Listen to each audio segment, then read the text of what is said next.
This token isn't sexy. It doesn't have any memes. It doesn't promise you 1,000x returns, but it is one of the most important pieces of crypto infrastructure we've got. So the question is, does it matter anymore? Today, we're going to be talking about Curve. That's right, the Curve token. Welcome back to another episode of the Altcoin Hunt. We're going to skip the hype and we're going to ask the real question. Is this thing actually worth holding in your portfolio, or are you just praying that the chart goes up? It's the OG DeFi protocol that powers some of the biggest stablecoin swaps on chain. So we're going to just dive right into it. This is their website. We're going to start off with the narrative and vision like we always do. Curve is a specialized crypto exchange for stablecoins and similar tokens. Think of it like the backbone of DeFi Liquidity, quietly doing all the work in the background so your swaps don't suck. Basically, it launched in 2020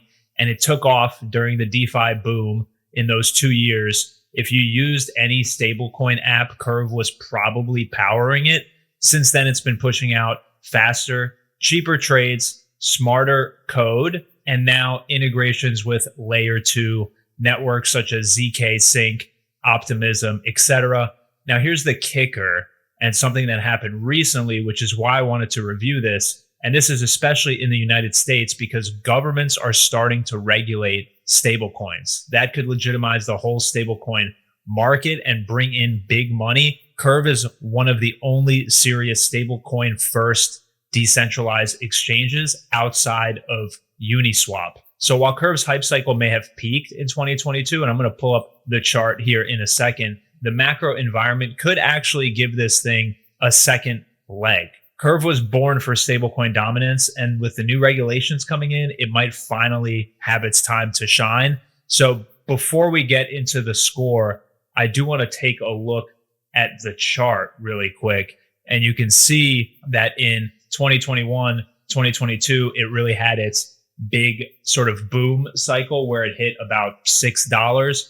And then ever since then, it's just been bleeding. It's now sitting around 90 cents to $1. You can see it's been in this zone since May 2022, technically. And it hasn't broken out yet. It's still sort of consolidating here. But again, the interesting theme to take away here is all the government sort of regulation around stablecoins that could potentially power this back up into the highs. We'll see if that's actually the case. But for narrative and vision, this one was hard to score because it already had its sort of time in the sun, right? 3 years ago. Can it make a resurgence is the real question here. The tech behind it is definitely improving, and we're going to get into some of that in 2 sections, but I'm going to give it a 15 out of 20 for narrative and vision. And we can move on to the tokenomics and supply. CRV is Curve's utility and reward token. So you earn Curve by providing liquidity, basically letting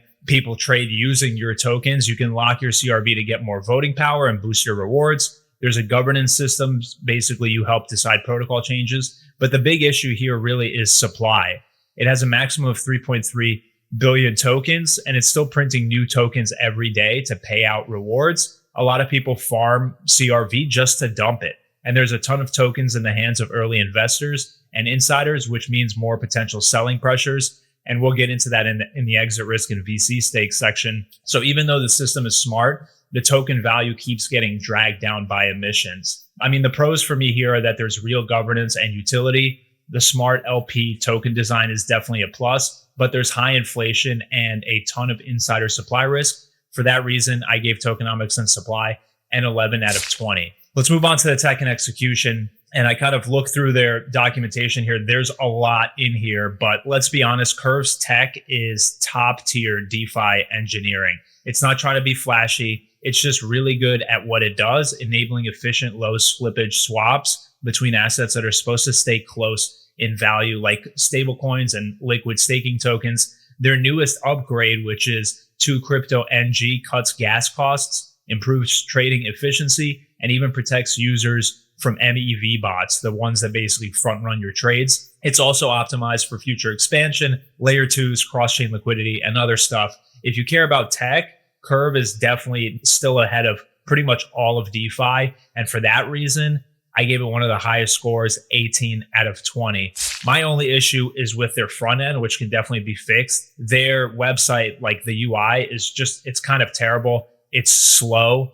It's unresponsive. You can see I'm clicking around like nothing's happening. It'll eventually load. But yeah, the front end could definitely use some love for sure. Let's go into market structure and liquidity. It's listed on all the major exchanges. You have it on Binance, you have it on Coinbase, etc. But here's the truth. It's been trending down since 2022, right? That's no surprise. We've looked at the charts. This is the weekly, but that's most DeFi tokens. The whole space has taken a hit. People just aren't aping into it like they used to. The price is struggling, even if the protocol is still running fine in the background. So while it's not dead, it's not moving like a bull market altcoin either. If a big stablecoin regulation wave does hit, which it seems like it could be starting, that could change. For that reason, I gave market structure and liquidity a solid 14 out of 20. And we can move into the final section, which is exit risk and VC stakes. And this is sort of where some of the negatives really lie. You can see the token unlocks and sort of the schedule down here. My main problem with this is it's been around since 2020, so it's battle tested, but there's still serious exit risk.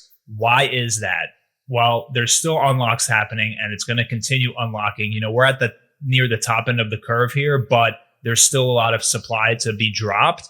The founder has sold tokens before to cover loans. It's on chain, it's public. Emissions are high and the token gets farmed constantly just to be dumped. It's not a scam. It's just a token that's fighting to stay relevant at this point, and it's under constant sell pressure. Once that subsides, this could potentially really rip. So my pros here are that, it is a long-standing protocol. It has been in the game for years now at this point. There is a DAO controlled treasury, which is a positive, but there's founder sell risk and there's constant inflation pressure. So for that reason, I gave exit risk and VC stakes a 9 out of 20 for a final score of 67 out of 100. This is a high risk, high reward play. If you do believe in the legislation and regulation about stablecoins breathing new life into this space, this could be a potential play. If you want sustainable yield, powerful DeFi tech, and believe that stablecoins are going to go mainstream again, this might deserve a spot in your portfolio. Just don't expect it to 100x overnight. This one's a slow burn. It's not a moonshot. And that's basically it for Curve. I hope you enjoyed this. This one's definitely going to be on my watch list for the future and definitely towards the end of this cycle. If you like this video, it would be really great if you could hit the subscribe. My tiny, minuscule channel would appreciate it. And as always, hope you enjoyed this. I drop these 3 times a week, so come back for more. Have a great day out there. Thank you for watching, and we'll see you next time.